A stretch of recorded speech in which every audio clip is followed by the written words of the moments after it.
vocês. É com grande alegria que eu sempre subo aqui, porque eu sei da obra de Deus na minha vida para eu estar aqui, sei da responsabilidade de falar da palavra de Deus, eu sei o quanto eu não era capaz, o quanto eu precisei da glória de Deus para estar aqui, da direção de Deus para estar aqui. Então é uma alegria para mim ver que as investidas de Satanás, que a minha carne não me tirou do centro da vontade de Deus, pela misericórdia dele, pela graça dele, e mais uma vez eu estou podendo ter a honra de falar um pouco sobre Jesus. Amém? Então, quero convidar você a compartilhar dessa alegria que eu estou sentindo de estar aqui. Você pode dizer um amém? Amém. Glória a Deus. Então, quero pedir que todos se coloquem de pé. Abram sua Bíblia comigo em Mateus 9:9. Mateus 9:9. Enquanto a mídia está achando, enquanto os irmãos estão a sua Bíblia, eu vou beber uma água aqui. Todo mundo achou? Quem achou, diga amém. Quem não achou, diga misericórdia. Quem está no telão, diga aleluia. É aleluia mesmo, porque nós sabemos o benefício, mas o quanto esse telão custou, né? Então, quem está no telão, diga aleluia. Glória a Deus. Antes de nós lermos, com a sua Bíblia aberta, curva a sua cabeça, feche seus olhos e vamos orar. Pai, muito obrigado por mais uma vez nós estarmos aqui. Por esse momento de louvor, em que nós, como um grande corpo, colocamos em palavras, em canções, quem Tu és para nós e o que o Senhor tem feito na nossa vida. Muito obrigado, ó Deus, porque o Senhor é bom e a Tua misericórdia se renova a cada manhã. Ai de nós se a Tua misericórdia não se renovasse a cada manhã, pois bem sabemos que somos totalmente dependentes de Ti, da Tua misericórdia, do Teu amor e do sangue de Cristo derramado no Calvário. Muito obrigado por tudo que o Senhor tem feito por nós. E nesse momento, eu te peço que o Senhor use a minha vida, use as minhas palavras, use a minha mente para ser direcionada a falar somente aquilo que o Senhor quer passar para a Tua igreja. Nos ajude nesse momento, Deus, a abrir os nossos ouvidos, abrir o nosso coração e sermos guiados por Ti para, mais uma vez, aprendermos um pouco mais de como nós devemos ser. Que nesse momento nós venhamos ficar atentos e examinar a nós mesmos, para que nós, como homens e mulheres que decidiram seguir a Cristo, para que nesse momento nós venhamos ter instruções de como ser parecidos com Jesus.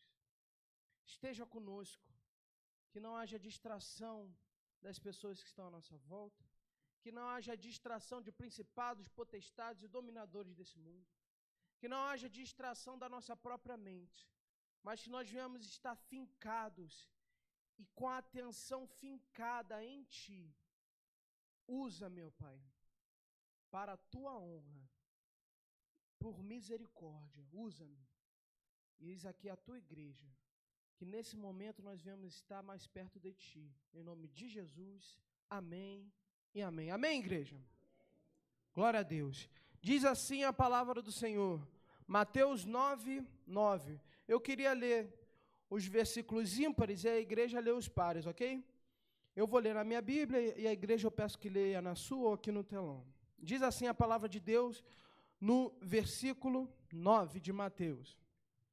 Quando Jesus saiu dali, viu um homem chamado Mateus, sentado na coletoria, e lhe disse, siga-me. Ele se levantou e o seguiu. A igreja no 10.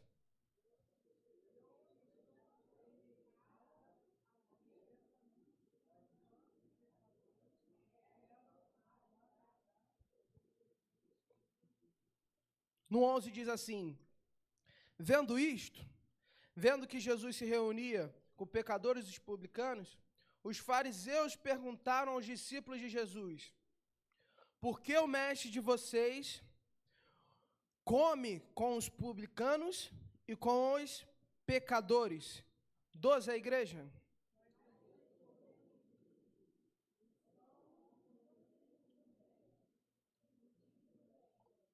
Vamos ler de novo, 12? Mas Jesus, ouvindo, disse: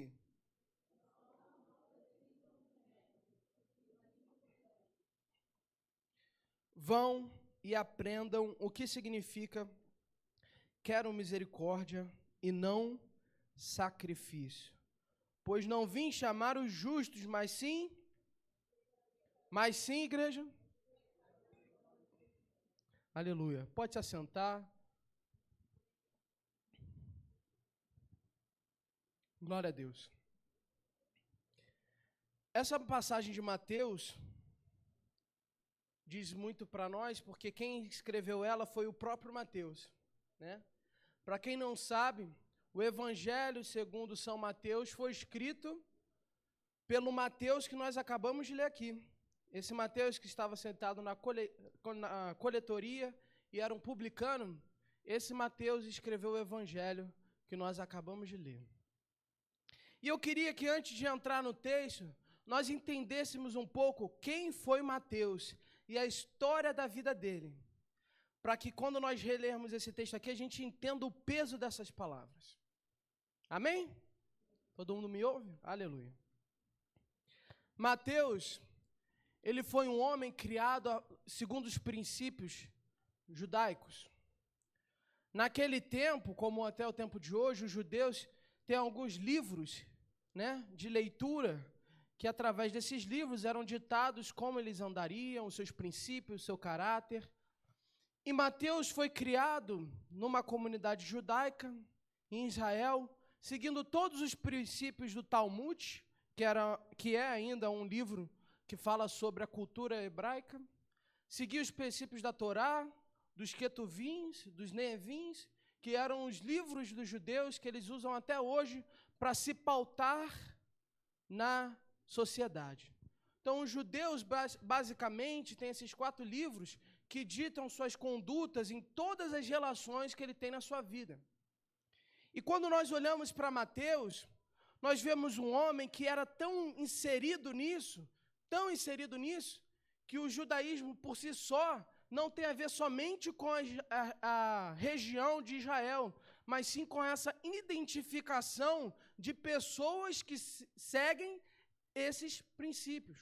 O judeu em si, o judeu verdadeiro, o judeu ortodoxo, que a gente chama, é aquele judeu que não só cresceu na região da Judéia, mas sim também que segue esses princípios. Ou seja, Mateus era um homem que a sua identidade foi pautada, a sua realidade foi pautada em cima dos ensinamentos desses 4 livros. Mateus vivia uma vida onde naquela região existiam muitos embates. Israel estava vivendo um momento muito sombrio da sua história, quando eles foram cercados pelo povo romano e o povo romano estava subjugando todo o povo de Israel. Roma tinha crescido naquela época de tamanha forma que não só os israelitas, mas todos os povos ao seu redor tinham sido conquistados por Roma. E começaram a pagar tributos para aquela cidade, para que o império de Roma viesse crescer e, consequentemente, Israel viesse ficar cada vez mais fraca. E Mateus, inserido naquele contexto,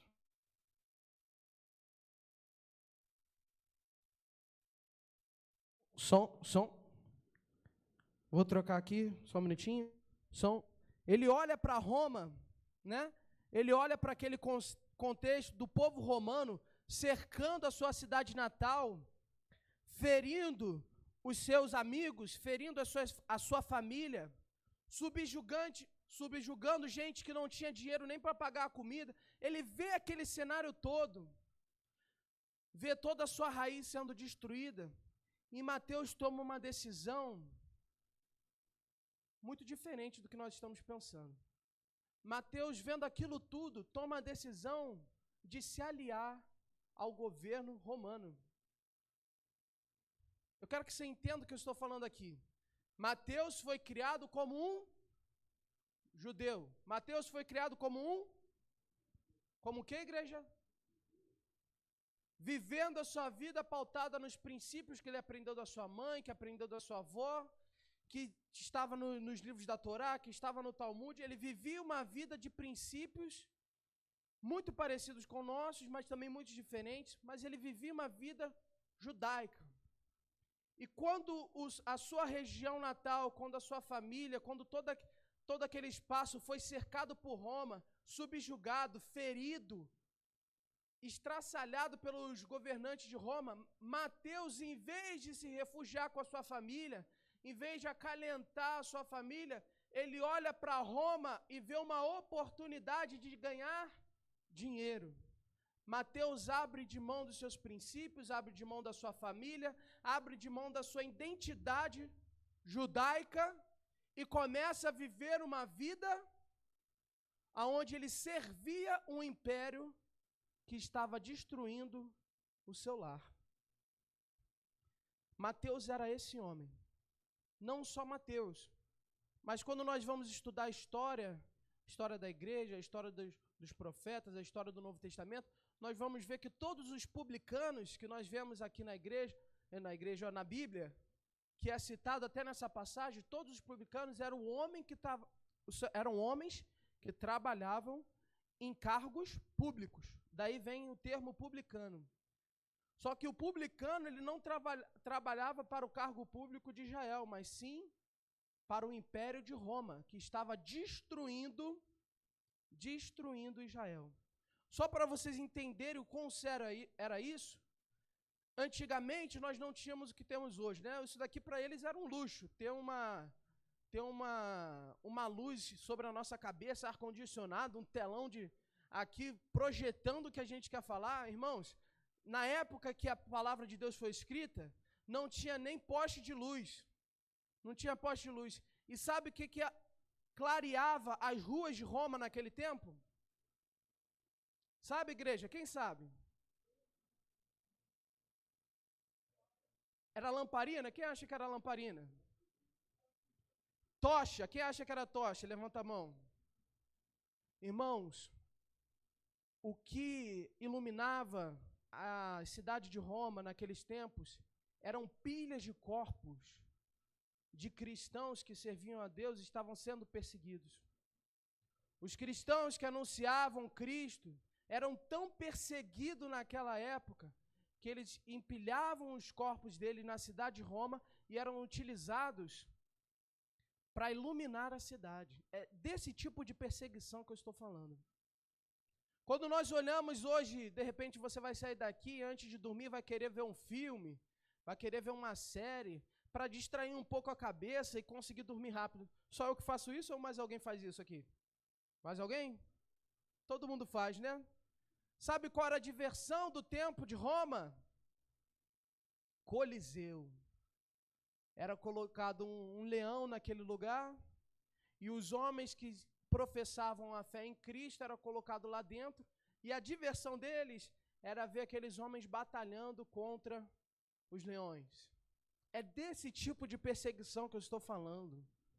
Eu não estou falando do tipo de perseguição, não estou falando de um tipo de contexto onde a perseguição é o cara não gostar de você. Não, era você realmente sofrer, sua vida sentir as marcas do Evangelho.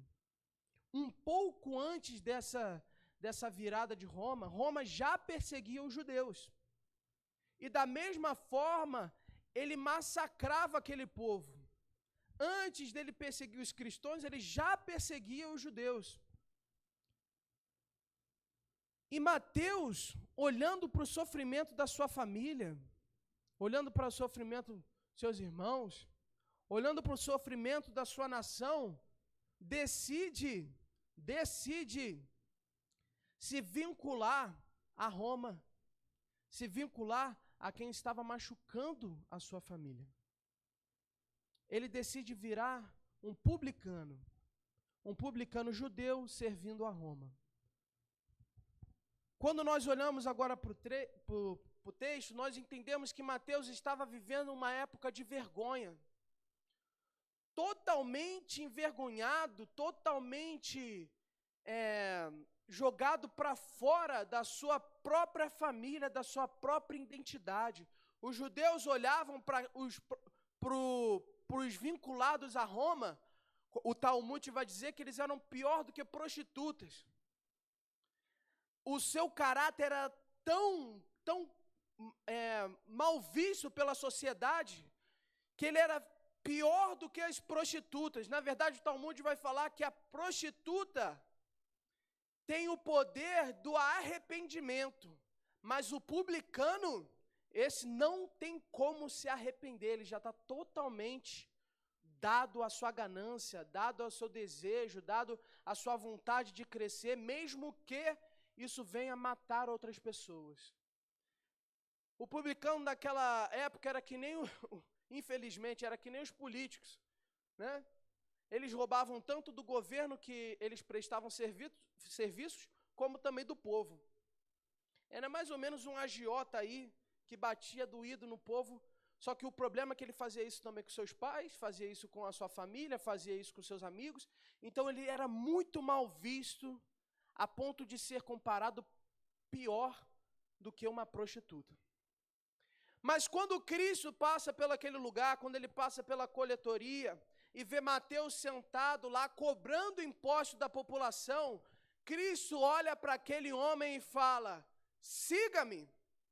E aquele homem larga agora tudo aquilo que ele tinha conquistado, porque o publicano tinha dinheiro, tinha casa, tinha uma condição boa, eram homens ricos, que enriqueciam, machucando a população, mas eram ricos.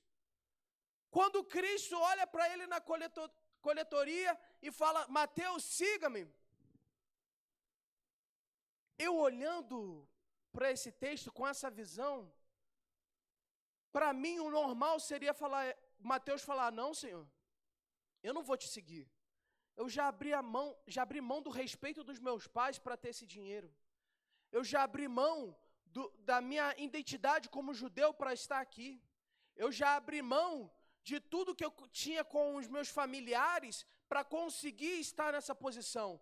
Jesus, desculpa, mas eu já abri mão de muita coisa para estar onde eu estou hoje. Não tem como eu abrir mão de onde eu estou hoje para te seguir. Para mim, essa seria a resposta de um Mateus que larga tudo para massacrar sua família, sua mãe, seu pai, por dinheiro. Mas nesse momento a palavra de Deus nos ensina duas coisas. A primeira eu quero que você dê um amém bem forte. Não existe homem tão perdido que não possa ser achado por Jesus. O primeiro ponto que esse texto me traz não existe homem tão perdido, não existe pessoa tão largada no pecado, que não pode encontrar o arrependimento em Cristo Jesus. Irmão, o amém foi bonito, mas não foi tão forte, porque eu estou falando dos seus filhos que não estão aqui. Estou falando dos seus maridos que não estão aqui. Estou falando das suas esposas que não estão aqui.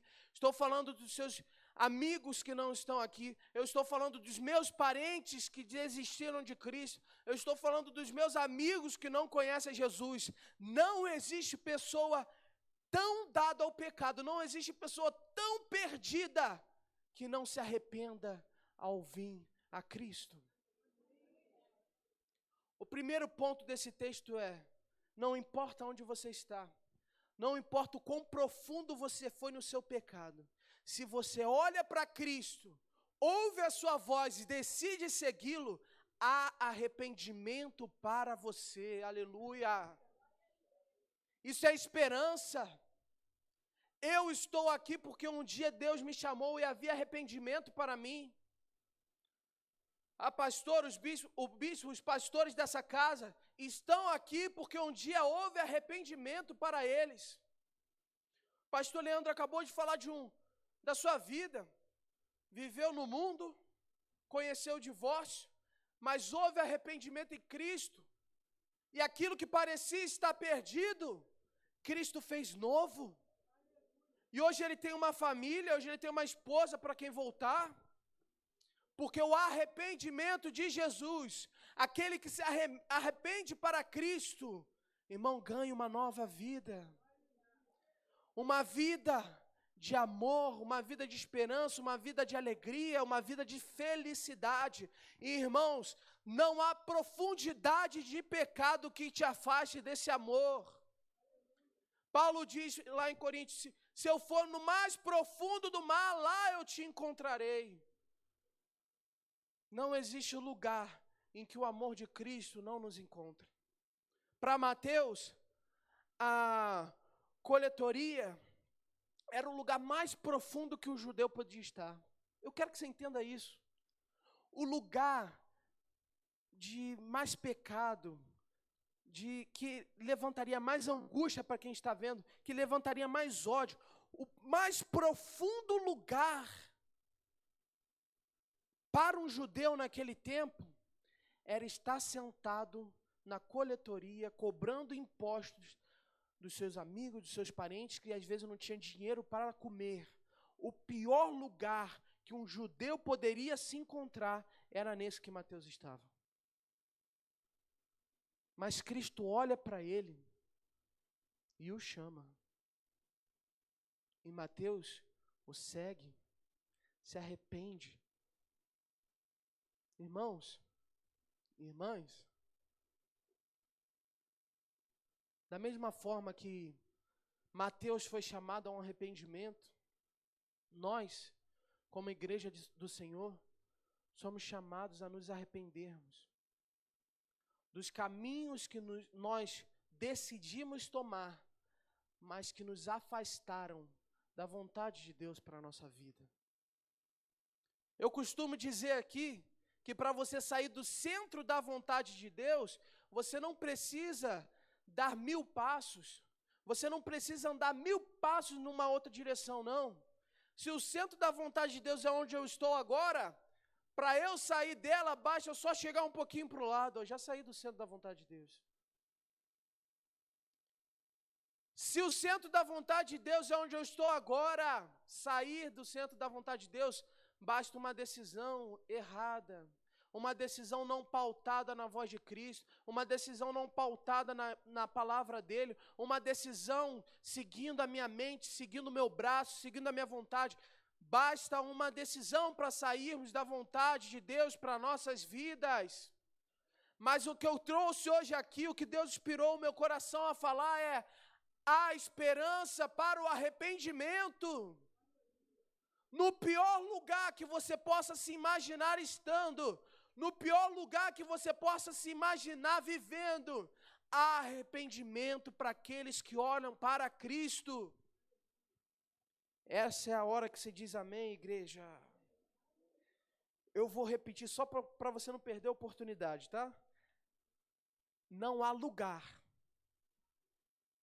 que você esteja que não tenha espaço para a misericórdia de Deus alcançar a tua vida.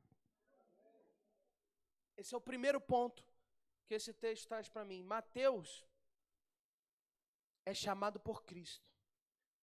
E o segundo ponto dessa passagem que vem ao meu coração é como Mateus decide segui-lo.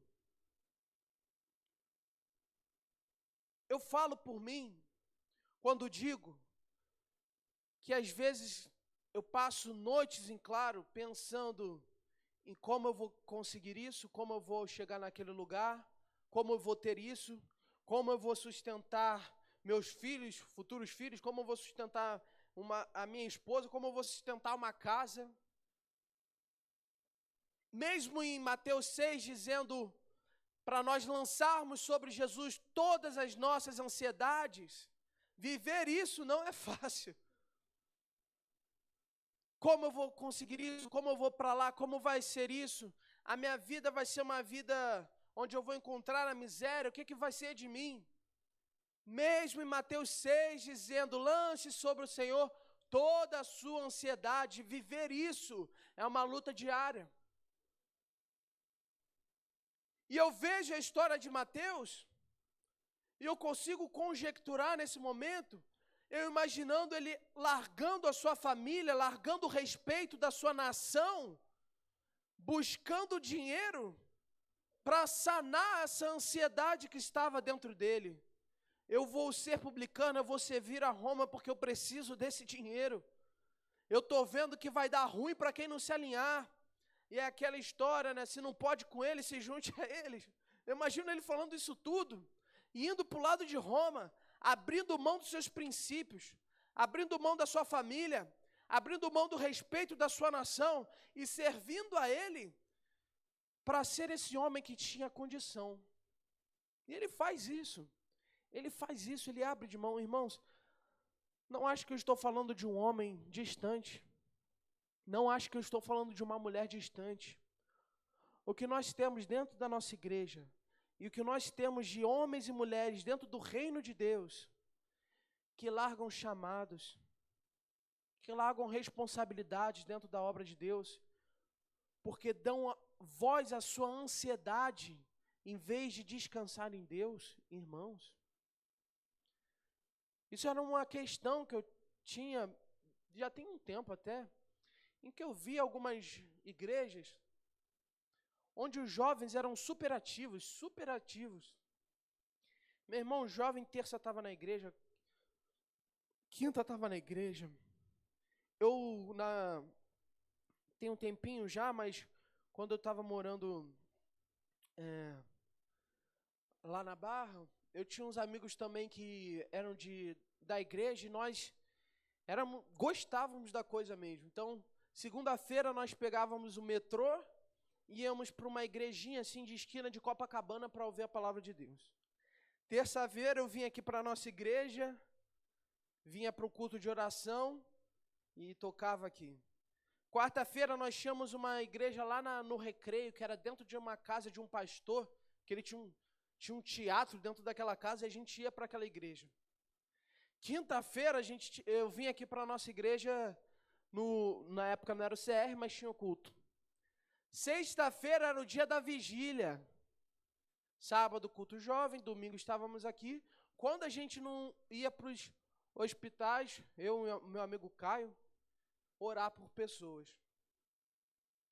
E sabe, tem muitos jovens que são assim, e graças a Deus por isso. Doados à obra. Meu irmão, eu quero viver isso. Eu estou no metrô, eu vou falar de Jesus. Eu estou no ônibus, eu vou falar de Jesus. Senhor, me dá uma oportunidade de falar sobre você. Aquele fogo do primeiro amor. Sabe o que eu estou dizendo, igreja? Amém? E aí eu olhava para as igrejas desses meus amigos e via os homens e as mulheres daquela mesma igreja. Tinha ouvia a mesma palavra, ouvia os mesmos louvores, tinha a mesma Bíblia. Daquela mesma igreja, eu olhava para os homens e para as mulheres daquele lugar, e não é que eu não via aquele fogo, porque nós sabemos que o jovem tem mais força, mas eu via pessoas paradas.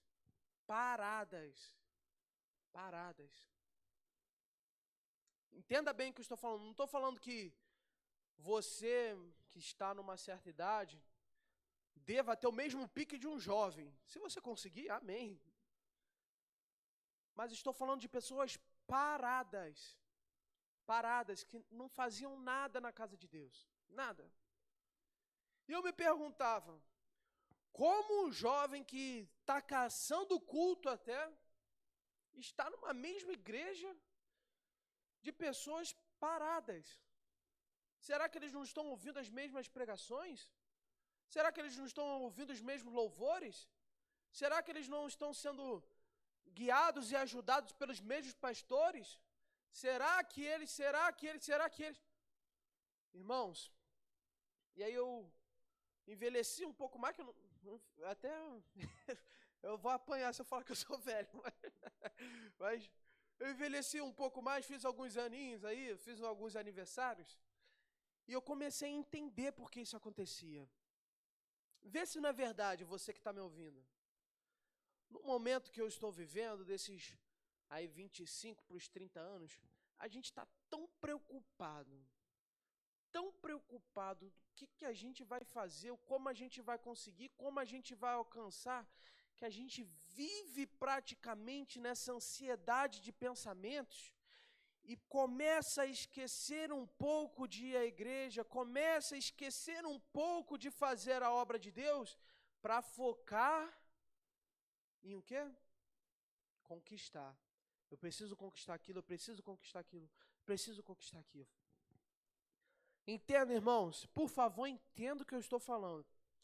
Eu não estou falando para vocês que ter uma vida querendo ter um carro é errado, eu não estou falando isso. Eu não estou falando para vocês que ter um emprego e, de repente, abrir mão de uma reunião aqui do dia da semana é errado, eu não estou falando isso.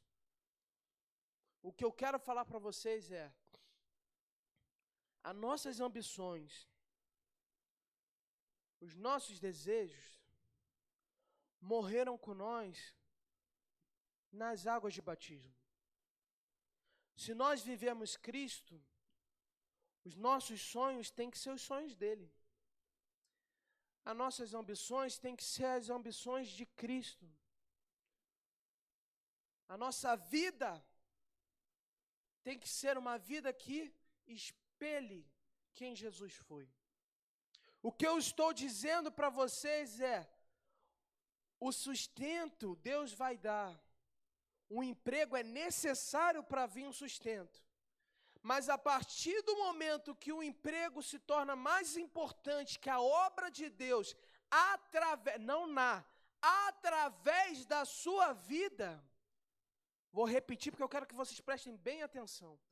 No momento que o emprego, que as bênçãos que Deus te deu, se tornam mais importantes, têm maior prioridade do que a obra de Deus através da sua vida, irmãos, você não está abrindo mão só do seu ministério, mas você está abrindo mão de almas que seriam impactadas pelo testemunho da sua vida. Digam misericórdia. Um emprego não é errado. Ter uma boa condição não é errada. Ser um bom empresário, ser um bom médico, ser um bom advogado, ser um bom gerente, ser excelente naquilo que você faz, não é errado. Mas se torna pecado, se torna uma via que não acerta o alvo, quando o seu compromisso com isso que eu acabei de falar, se torna mais importante do que o compromisso com Deus, com a vontade dele para a sua vida. Abrir mão de tempo, abrir mão de tempo que você poderia estar se dedicando a outra coisa e estar aqui, é difícil. Mas viver essa realidade de segunda a segunda é mais difícil. Mas é para essa realidade que Jesus nos chama. A igreja está num movimento, não sei se vocês já perceberam isso, mas estudando a história da igreja, nós vemos que Jesus, quando institui a igreja em Atos, ele chama os seus discípulos e manda eles irem por Judeia, Samaria e os confins da terra pregando o evangelho, amém? Todo mundo conhece essa passagem, amém? Assim começa a igreja. E a igreja vai, temos descrito em Atos, as viagens missionárias de Paulo, como Pedro estava em Jerusalém, como eles faziam essa instituição onde um apóstolo ficava central em Jerusalém, enquanto o outro rodava pela Capadócia, pelas regiões afora, falando do Evangelho de Cristo e colocando um ponto de pregação em cada uma dessas regiões. Depois disso, nós vemos os pais da fé, os pais da igreja, onde a igreja começa a ser mais missionária. Nós vemos as cruzadas acontecendo, onde a igreja proporcionava o império, se não me engano, inglês e português, a andar pelo novo continente que foi recém-descoberto para falar sobre Jesus. A igreja sempre saindo. Um movimento de expansão. E aí nós chegamos na realidade da igreja desse século, aonde fazer a vontade de Deus se resume em estar na igreja aos domingos, aonde ser um agente do reino de Deus se resume está na portaria, está tocando, está pregando dentro da igreja aos domingos. A realidade da igreja hoje é completamente diferente da igreja instruída em Atos. Vai pelo mundo falando sobre as boas novas do meu evangelho. Hoje nós, como igreja, nos reunimos ao domingo, esperando que novas pessoas entrem por aquela porta para que ouçam falar de Jesus. Olha que movimento ao contrário. Olha que movimento totalmente diferente da instrução que nós tínhamos antigamente. Uma igreja missionária que ia para fora, hoje é uma igreja que espera o de fora entrar. Eu não estou falando somente de nós reunidos aqui como igreja, mas eu estou falando de cada indivíduo, a começar por mim, que esqueceu que falar sobre Jesus é uma responsabilidade diária, é de segunda a segunda. Tem uma oportunidade, fala sobre Cristo. Tem uma oportunidade, irmãos, pregue que sem Jesus não há salvação. Tem uma oportunidade no seu dia a dia, fala para o seu patrão que você detesta, o quanto Jesus ama ele. Tem uma oportunidade no seu dia a dia, fale para o amigo da sua filha que está vivendo uma situação horrível dentro de casa, o quanto Jesus pode restaurar. Você conhece alguém tão dado ao pecado que o arrependimento não possa encontrá-lo? Você conhece alguém assim? Estou perguntando a você, você conhece alguém tão dado ao pecado que o arrependimento, que a misericórdia de Deus não possa alcançá-lo? Nós acabamos de ler que não existe tal pessoa. E isso significa para nós, como cristãos, que decidimos entregar a vida a Cristo, que se não há pessoa que o arrependimento não possa encontrá-lo, não há pessoa que não precise ouvir sobre Jesus. Ô irmão, eu achei que ia vir um amém tão bonito. Eu vou repetir. Eu gosto de repetir, eu gosto do amém. Eu acho que eles não entenderam, né, pastor? Se não há pessoa, se não existe essa tal pessoa que o arrependimento não possa encontrá-lo, não existe também uma pessoa que não precisa ouvir sobre Jesus. Amém. Irmãos, nós somos chamados para fora. A igreja não pode se resumir. O nosso evangelismo, escuta aqui jovem, escuta aqui senhores, escuta aqui senhoras, pulem num pé só, brincadeira. Mas escute vocês. O nosso evangelismo não pode se resumir a uma esperança de alguém entrar pelaquela porta. Não pode. Os nossos domingos, as nossas reuniões aqui, são um culto de agradecimento por tudo que o Senhor tem feito nas nossas vidas. Mas a nossa vida cristã é de segunda a segunda. Isso significa que eu preciso falar de Jesus a todo momento que eu posso. Falar em hora e fora de hora. Igreja, Mateus nos ensina, a chamada de Cristo nos ensina que não existe pessoa tão perdida que Jesus não possa achar. Mas todos aqueles que são achados precisam renunciar os caminhos maus que já tomaram. Nesse momento, nós vemos aqui claramente como o evangelho funciona. Jesus encontrando o judeu mais perdido possível e falando que existia arrependimento para ele. E os judeus que estavam mais perdido possível se arrependendo dos seus maus caminhos e seguindo a Cristo. Isso é o Evangelho. Isso aconteceu com cada um de vocês que aceitou a Jesus.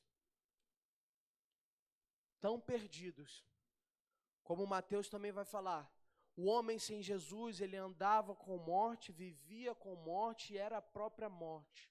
Mas em Cristo nós temos esperança, nós temos vida, nós temos alegria e nós temos propósito. Nós andávamos na morte, hoje temos vida. Nós andávamos perdidos, hoje nós temos propósito. E o seu propósito e o meu propósito está descrito lá em Mateus 28, que diz assim, ó. Mateus 28, o meu propósito, o seu propósito. Jesus aproximando no versículo 18.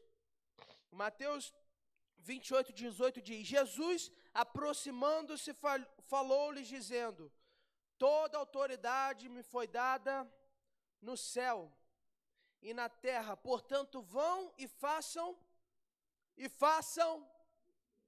de todas as nações, batizando em nome do Pai, do Filho e do Espírito Santo, ensinando-os a guardar todas as coisas que tenho ordenado a vocês. E eis que estou com vocês todos os dias até. Irmãos, nós temos um propósito. Não se permita estar sentado nesse banco e ainda assim se sentir perdido. Eu sei que eu estou falando com pessoas aqui. A sua vida não vai se resumir, não pode se resumir a você procurar um emprego que te pague bem, a ter uma boa casa, a ter um bom carro, porque a obra para que Cristo nos chama é muito maior do que os bens que o tempo pode levar. A obra que Jesus nos chama, o propósito que Ele dá às nossas vidas como igreja, é falar que há esperança para o homem mais perdido, que ainda existe a possibilidade de arrependimento, que enquanto tem vida há esperança.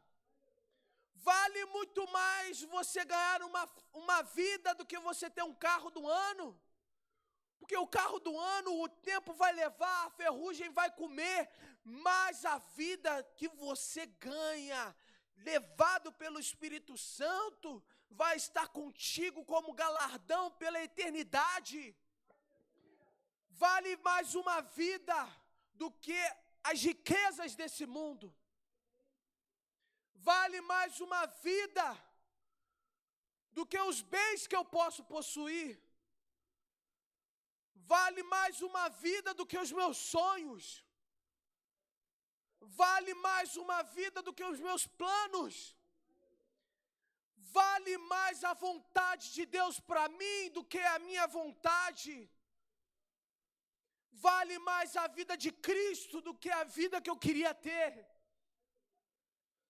Vale mais. Vale mais. Às vezes nós estamos tão inseridos num mundo que preza tanto pelo capital, pelo bem, quanto você tem. Você é só um homem de respeito se tem tal carro. Você só tem uma vida tranquila se está em algum lugar tranquilo, se você mora em tal lugar. Irmãos, qual foi o momento da nossa vida que ter Jesus não é mais suficiente? Qual foi o momento da nossa vida que nós olhamos para nós mesmos e falamos, Jesus está bom, a obra dele da minha vida está ótima, mas eu quero mais? Quando foi esse momento que nós perdemos a visão de igreja missional, em que falar de Jesus era a necessidade da nossa vida? Não é só a pessoa que ganha quando você fala de Jesus, não. Mas a sua vida encontra o verdadeiro propósito quando você começa a falar sobre Jesus. Eu estava me segurando para não dar esse testemunho, mas eu acho que eu vou ter que dar. Irmãos, eu tô fazendo uma luta, né? Jiu-jitsu aí. Voltei a lutar. Senti precisar fazer alguma coisa, já estava perdendo algumas calças. Eu falei, Ih, não, já tá ruim, não pode piorar, né?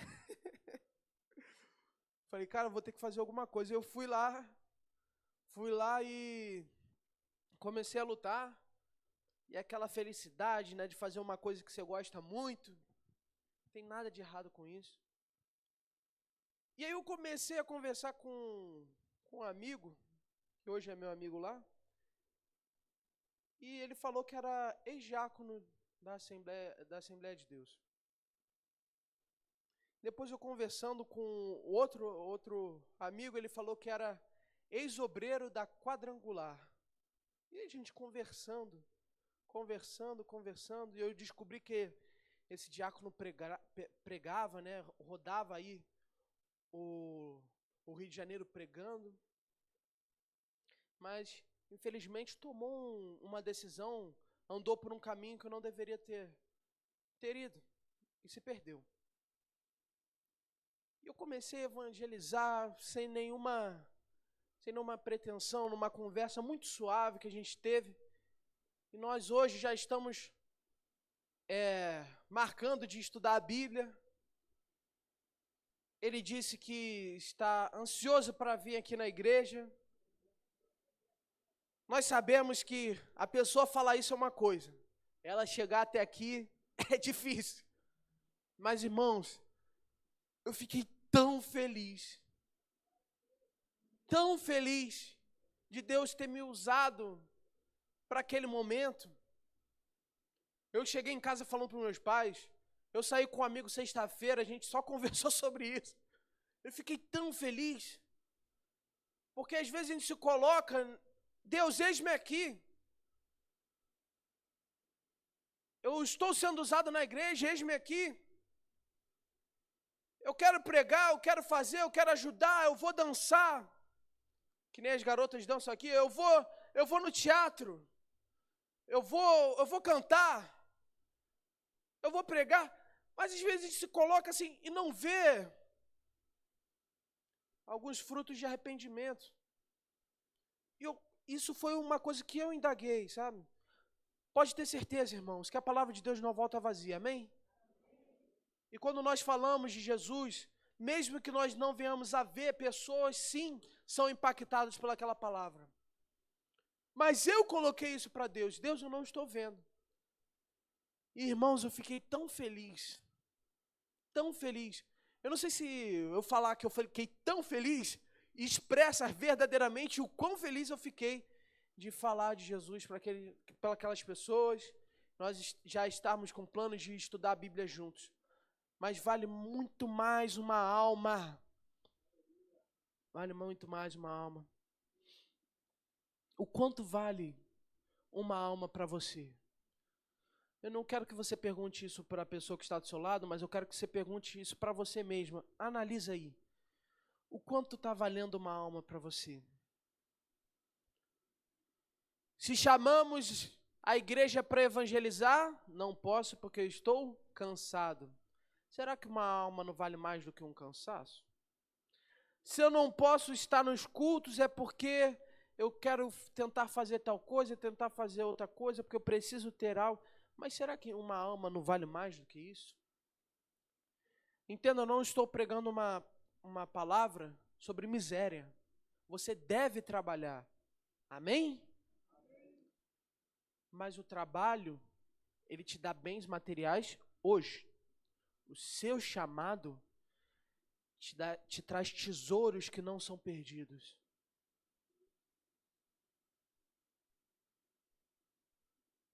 Nossos cultos são ótimos, eu amo estar aqui. Estava conversando ontem com um amigo meu, e ele até se emocionou ao falar o quanto ele ama a sua igreja.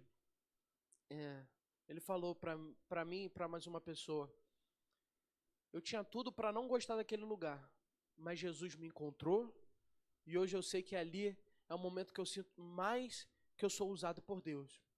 Eu não estou botando nem tirando palavras, ele falou isso com lágrimas nos seus olhos, e essa é a nossa realidade, nós temos que viver isso. Amar esse lugar, encontrar nessas pessoas que estão sentadas ao nosso lado, os amigos e irmãos. Mas nós precisamos ser igrejas de segunda a segunda.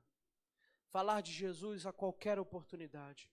Viver um evangelho onde o nosso evangelismo não é somente esperar que alguém entre por essas portas e sejam convencidos por um bom louvor.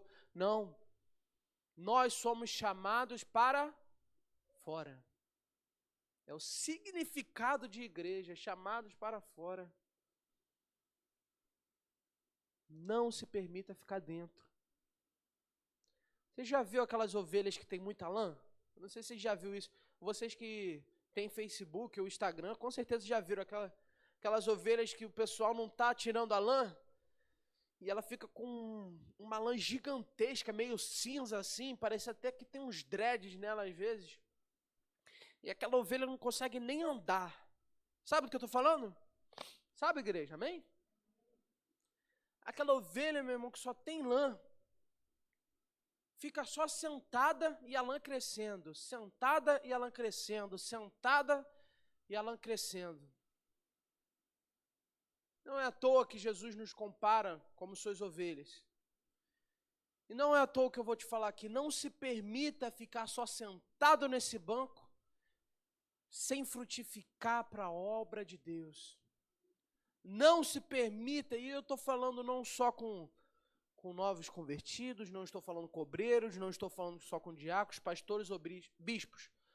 Eu estou falando com homens e mulheres que querem verdadeiramente viver uma vida segundo Jesus Cristo.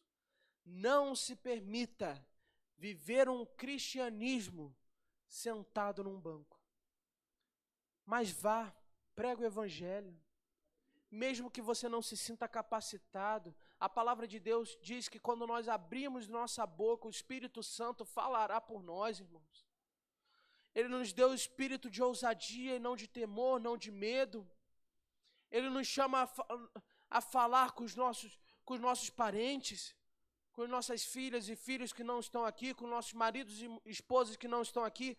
Ele nos chama a falar com aquela pessoa que está na fila do hortifruti com você, que está no carrinho na sua frente no mercado. Ele nos chama a falar dele.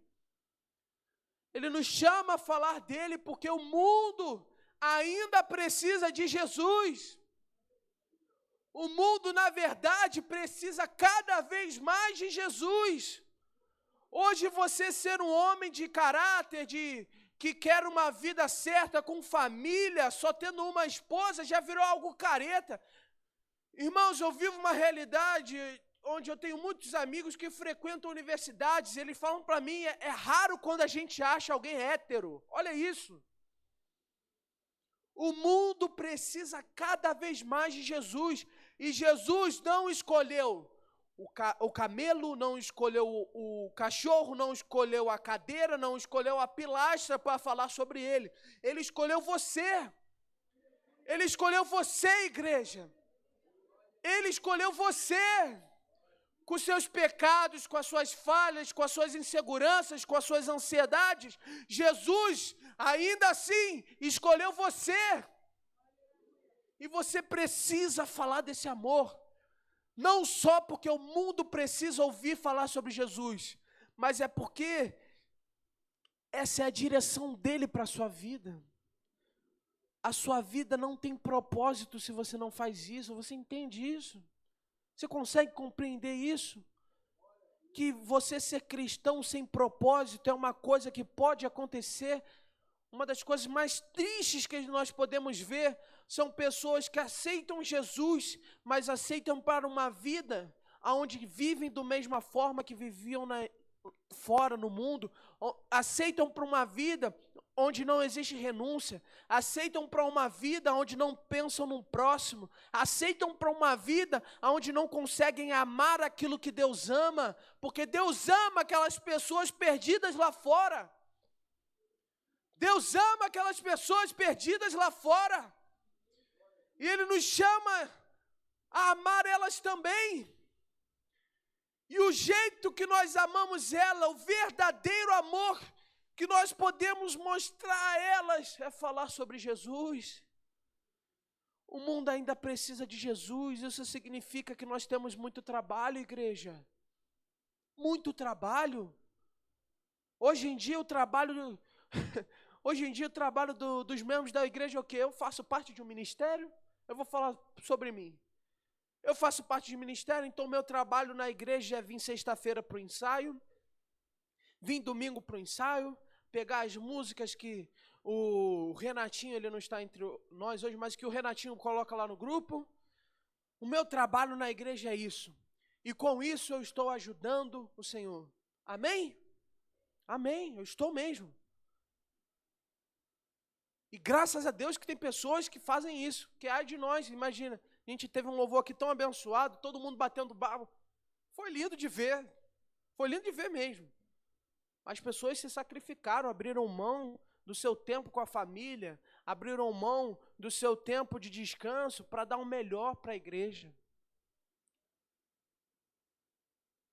Mas Cristo nos chama não só a amar o nosso corpo, mas a amar a pessoa que está lá fora perdida, no lugar mais sombrio que ela poderia estar, como Mateus se encontrava. No lugar mais sombrio que ele poderia estar, Deus nos chama a amar essa pessoa. E falar que existe arrependimento para ela. E falar que a misericórdia de Deus a encontrou. E essa misericórdia se chama Jesus de Nazaré. E Ele tem uma chance para ela de uma nova vida. Ele chama para uma decisão de uma nova vida. E Ele chama para uma igreja de nova vida. Não estou falando do nome da nossa igreja, mas nós precisamos viver uma nova vida. Nós precisamos entender que o nosso eu morreu nas águas do batismo. E hoje nós vivemos com outros propósitos. Esse homem, Mateus, tinha um propósito de ser rico.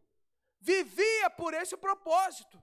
Mas quando ele encontra Cristo, ele começa a viver pelo propósito de amar pessoas, de ser pescador de almas, de coletar agora vidas para Jesus. Esse é o propósito que guia a vida de Mateus. Por isso que Mateus abre mão de ser um homem rico para morrer por Cristo. E ele, como os outros apóstolos, não só morreram de abrir mão dos seus sonhos, não. Eles morreram açoitados, chicoteados até a morte, crucificados, esquartejados, porque eles entenderam que a provação desse tempo não se compara a servir a um Deus vivo que mora dentro de nós. E Deus te chama para isso.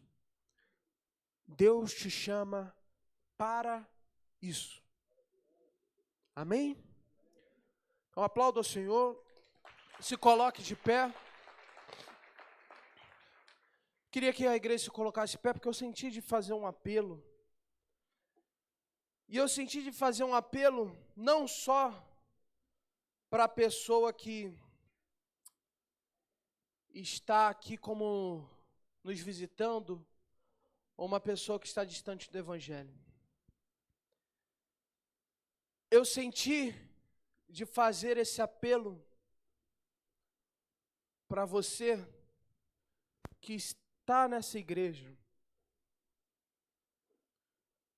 mas não está conseguindo ser igreja de segunda a segunda. Eu quero fazer um apelo para você. E o que é o apelo?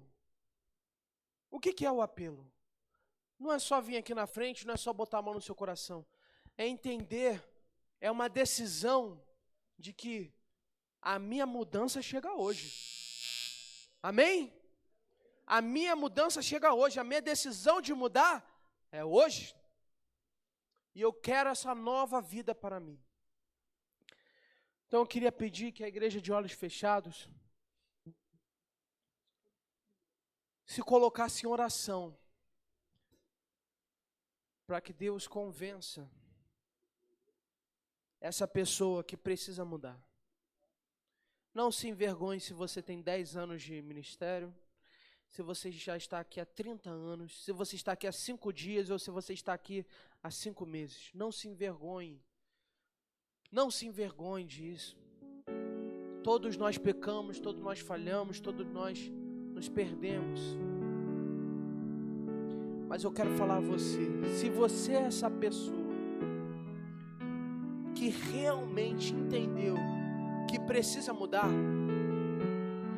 que precisa pregar o Evangelho todos os dias da sua vida e não só vir aqui aos domingos, se você é essa pessoa,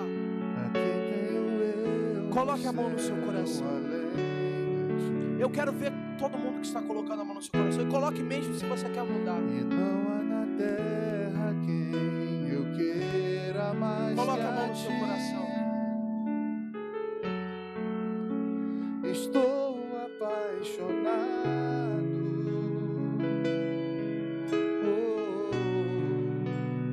Desesperado de amor.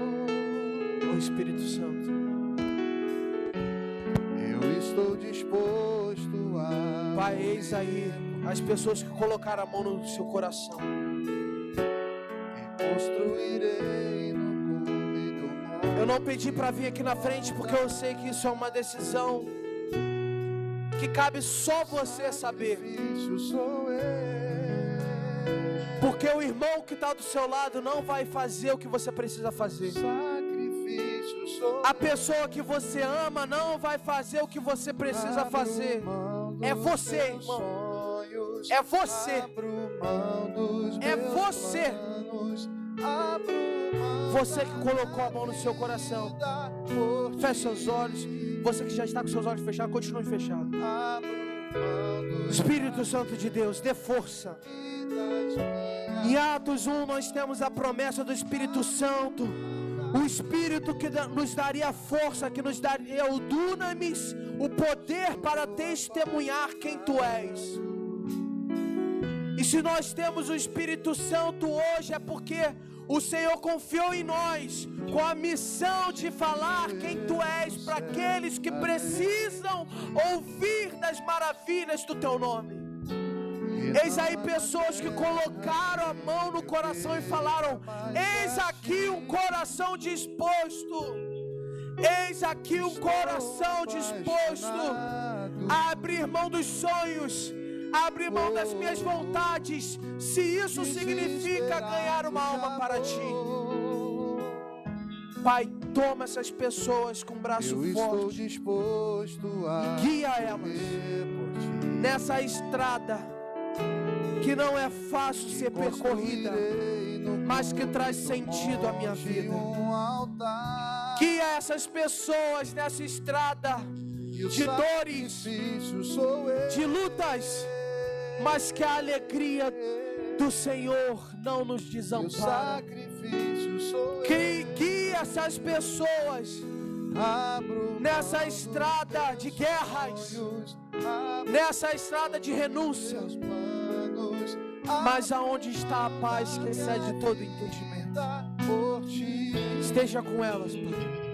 Nós entregamos elas nas Tuas mãos. Em nome do Pai, do Filho e do Espírito Santo. Amém e amém. Aplauda o Senhor, igreja. Por Ti eu abro mão dos meus sonhos, abro mão dos meus planos, abro mão da minha vida por Ti. Abro mão dos prazeres e das minhas vontades, abro mão das riquezas por Ti. Estou apaixonado. Coloque a mão sobre o teu coração. Que a graça do nosso Senhor e Salvador Jesus Cristo, o amor de Deus nosso Pai, a comunhão, virtudes e doces consolações do Espírito Santo repouse sobre todos os fiéis aqui reunidos e se espalhe sobre todo o povo de Deus sobre a face da terra e permaneça desde agora para sempre. Todos digam amém. Que Deus te abençoe rica e abundantemente. Vai na paz.